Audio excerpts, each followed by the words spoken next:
தற்பொழுது என்டிஏ கூட்டணியில் டிடிவி தினகரனுடைய அமமுக இணைந்திருக்கிறது. தற்பொழுது நம்முடைய இன்னும் சற்று நேரத்தில் இணைய இருக்கின்றார். என்டிஏ கூட்டணியில் அமமுக இணைந்திருப்பதன் மூலமாக ஒரு புதிய கூட்டணி வலுவான நிலையை நோக்கி அதிமுக கூட்டணியானது உருவாகி இருக்கிறது. இதன் மூலமாக திமுகவுக்கு எதிரான வலுவான அணி உருவாக்குவதற்கான ஒரு விஷயத்தை அதிமுக கையில் எடுத்திருக்கிறது. ஏற்கனவே தேர்தல் அறிக்கை தொடர்பான விஷயங்களில் கூட 5 முக்கியமான அறிவிப்புகளை அதிமுக வெளியிட்டிருந்தது. அதாவது திமுக தேர்தல் அறிவிக்கை தயாரிக்கக்கூடிய குழுக்களை அமைத்திருக்கக்கூடிய நிலையில் அதிமுக அதற்கு போட்டியாக ஒரு தேர்தல் அறிவிப்பை வெளியிட்டிருப்பது என்பது அரசியல் களத்தில் மிகவும் பேசு பொருளான ஒன்றாக மாறி இருந்தது. இந்த பின்னணியில் அதிமுக என்டிஏ தலைமையிலான கூட்டணியானது வலுவாக இல்லை, அந்த கட்சிக்கு புதிய ஆட்கள் வரமாட்டார்கள் என்கிற கடுமையான விமர்சனங்களை திமுக உள்ளிட்ட கட்சிகள் முன்வைத்துக் கொண்டிருந்தார்கள். எனவே அந்த வியூகங்களை உடைக்கும் வகையில் தற்பொழுது என்டிஏ கூட்டணியில் அமமுக இணைவதாக ஒரு அறிவிப்பானது வெளியிட்டிருக்கிறது. இது அரசியல் களத்தில் முக்கியமான பேசு பொருளாக மாறி இருக்கிறது. ஏறக்குறைய 2026 சட்டமன்ற தேர்தல் என்பது 4 முனை போட்டி களமாகத்தான் இருக்கிறது. ஒரு பக்கம் திமுக தலைமையிலான கூட்டணி, இன்னொரு பக்கம் அதிமுக தலைமையிலான என்டிஏ கூட்டணி, விஜயனுடைய தமிழக வெற்றி கழகம், அதே போன்று நாம் தமிழர் கட்சி என்கிற 4 முனை போட்டி களமாக தமிழ்நாட்டினுடைய அரசியல் களம் மாறி இருக்கக்கூடிய நிலையில் தற்பொழுது அமமுகவினுடைய தலைவர் டிடிவி தினகரன் அதிமுகவில் கூட்டணிக்கு என்டிஏ கூட்டணியில் இணைவதாக அறிவித்திருக்கிறார். இந்த விவாதம் தொடர்பான தகவல்களை நம்முடைய அரசியல் விமர்சகர் பொன்வெல்சன் இணைந்திருக்கிறார். அவரிடம் பேசலாம். பொன்வெல்சன், டிடிவி தினகரனுடைய இந்த பொலிட்டிக்கல் ஸ்டாண்ட் நீங்க எப்படி பாக்குறீங்க? என்டிஏ கூட்டணியில் நினைவதாக அறிவித்திருக்கிறார். இது அதிமுகவுக்கு வலு சேர்க்குமா? இல்ல, இது அதிமுக கூட்டணி திமுக கூட்டணி தான் தமிழ்நாட்டுல நீங்க சொன்ன மாதிரி 4 முனை போட்டி என்றாலும் போட்டி களத்துல 4 முனைகள் இருக்கும். ஆனா 2 முனைகளுக்கு எதிராக தான் போட்டி இருக்கும். அது ஒன்று திமுக கூட்டணி, இன்னொன்று அதிமுக கூட்டணி தான். அது கடந்த காலங்கள்லயும் பார்த்தோம். இப்போ அதிமுக கூட்டணி ஏற்கனவே பலமாக இருந்தது. இப்போ கூடுதல் பலம் சேர்க்கப்படுகிறது. அதாவது அதிமுக கூட்டணியில யாரும் வரமாட்டாங்க அப்படின்னு சொல்ற காலம் போய் இப்போ ஒவ்வொருவரா அதிமுக கூட்டணி இணையக்கூடிய வாய்ப்பு உருவாகி இருக்கிறது. அப்ப சட்டமன்ற தேர்தலில் இதுதான் களம். இப்போ டிடிவி தினகரன் அவர்கள் அம்மா மக்கள் முன்னேற்ற கழகம் கடந்த காலங்களில் ரொம்ப முரண்பாடு இருந்துச்சு, இல்லைன்னு சொல்ல கசப்புணர்வுகள் இருந்துச்சு. ஆனால் என்னன்னா ஒரே இடத்துல இருந்து உருவானவர்கள் தான். அதனால அந்த புரட்சித்தலைவர் எம்ஜிஆர் ஜெயலலிதா அம்மா அவர்களது கட்சி அண்ணா திராவிட முன்னேற்ற கழகம் அங்கே இருந்து உருவானவர்கள் தான். அப்போ எந்த நேரத்துல ஏதோ ஒரு வடிவத்துல அது கூட்டணியில் இணைய வாய்ப்பு இருக்கிறதுன்னு நமக்கு தெரியும். இது கடந்த காலங்களில் பார்த்தோம்.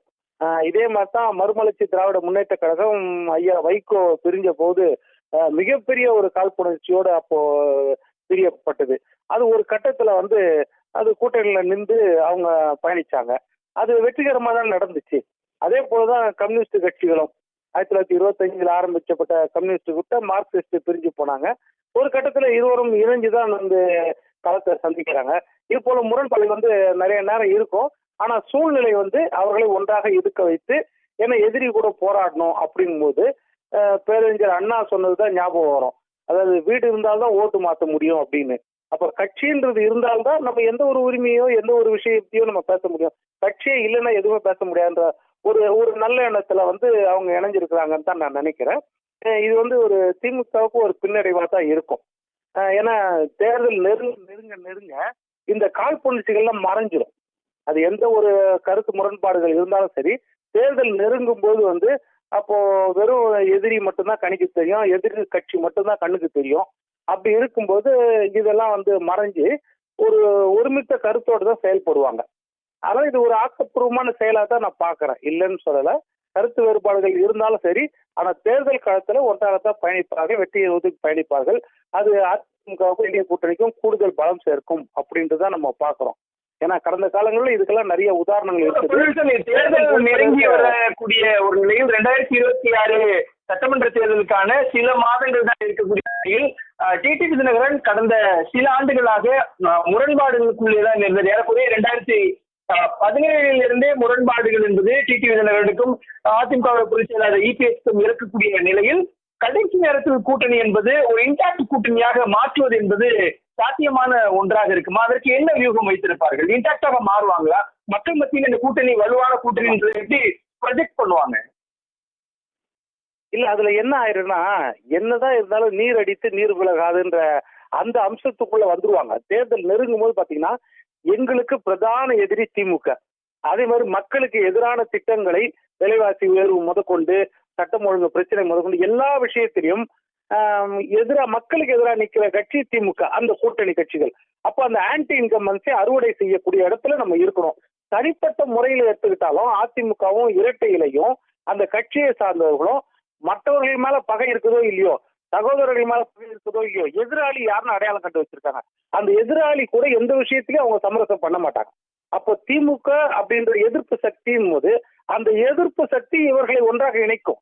தேர்தல் நெருங்க பிரச்சாரம் ஏற ஏற ஏற அந்த எதிர்ப்பு சக்தி இவர்களை ஒன்றாக இணைக்கும். அதை அறுவடை செய்யக்கூடிய இடத்துல இவர்கள் இருப்பார்கள். இன்னும் தொகுதி பங்கீடு எல்லாம் இருக்குது. எல்லாம் முடிஞ்ச பிறகு பாத்தீங்கன்னா அந்த ஒரு விஷயம் தான் முன்னோக்கி நிற்கும் தேர்தல் நேரத்துல. இதெல்லாம் காலத்துல அப்படியே கரைஞ்சிரும். அதனால இந்த 2 மாசம் 3 மாசம்ன்றது ஒரு தேர்தலுக்கு மிக அதிகபட்சமான காலம் தான். அதனால எல்லாமே முரண்பாடு. கடந்த காலத்துலாம் விடுதலை சிறுத்தைகள் கடைசி நேரத்துல ஒரு கூட்டணில இருந்து இன்னொரு கூட்டணிக்கு மாறி இருக்காங்க. அதே மாதிரி வைகோ இதே மாதிரிதான் ஒவ்வொரு கட்டத்திலையும் பாத்தீங்கன்னா கடைசி நேரத்துல கூட மாறுதல் நடந்திருக்குது. அதை மக்கள் ஏத்துட்டு தான் இருந்திருக்கிறாங்க. அதனால இந்த பேச்சுக்கள், கடந்த கால பேச்சுக்கள்லாம் அரசியல்ல இது பெரிய விஷயம் கிடையாது. ஏன்னா அரசியல்ல நிரந்தர எதிரி நிரந்தர நண்பன் இல்லைன்னுவாங்க. அந்த நிரந்தர எதிரின்னு பாத்தீங்கன்னா அதிமுக திமுக நிரந்தர எதிரி. அதே மாதிரி காங்கிரஸ் பிஜேபி நிரந்தர எதிரி. மற்றவர்கள் எல்லாமே நிரந்தர எதிரி நிரந்தர நண்பன் கிடையாது.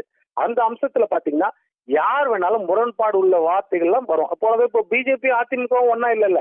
அதே ஏப்ரல் 11ஆம் தேதிக்கு முன்னாடி வரைக்கும் பிஜேபி அதிமுகவும் எப்படி இருந்தாங்க, ஆனா இன்னைக்கு எப்படி ஆயிட்டாங்க?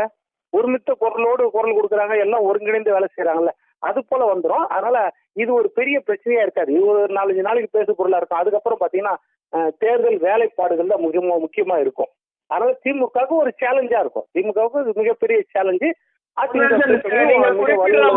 திமுகவுக்கு ஒரு பெரிய சேலஞ்சா இருக்கும் அப்படின்னு சொல்றீங்க. இருப்பினும் கூட டிடிவி இந்த வருகையின் மூலமாக தென் மாவட்டங்களில் திமுகவுக்கு எதிராக அதிமுகவினுடைய கூட்டணி வலுப்பெறுமா? அதே போன்று டெல்டா உள்ளிட்ட பகுதிகளிலும் அதிமுகவுடைய செல்வாக்கு மீண்டும் எழுச்சி பெறக்கூடிய ஒரு நிலையானது உருவாகுமா? ஏனென்றால் இன்றைக்கு டிடிவி என்டிஏ கூட்டணியில் இணைவது போன்றதுதான் ஓபிஎஸ் ஆதரவாளர் வைத்தியலிங்கம் ஒரத்தநாடு சட்டமன்ற தொகுதி எம்எல்ஏ பதவி ராஜினாமா செய்துவிட்டு திமுகவுக்குள் இணைந்திருக்கிறார். 2 முக்கியமான நிகழ்வுகள் இல்லையா? இதை எப்படி நம்ம புரிஞ்சுக்கிறது? ஆமா, இப்போ நீங்க வைத்தியலிங்கம் சொல்றீங்க. அது இப்போ வைத்தியலிங்கம் ஒரு தனிப்பட்ட நபராக இணைந்திருக்கிறார். அவர் எங்க இருந்து போயிருக்காருன்னா அதிமுக கிட்ட இருந்து போல. அவர் அதிமுக இருந்து விலக்கப்பட்டவர். அவர் போயிருக்கிறது நம்ம இவரு கூட இருந்தார், ஓபிஎஸ் கூட அவருடைய வலதுகரமா இருந்தவர்.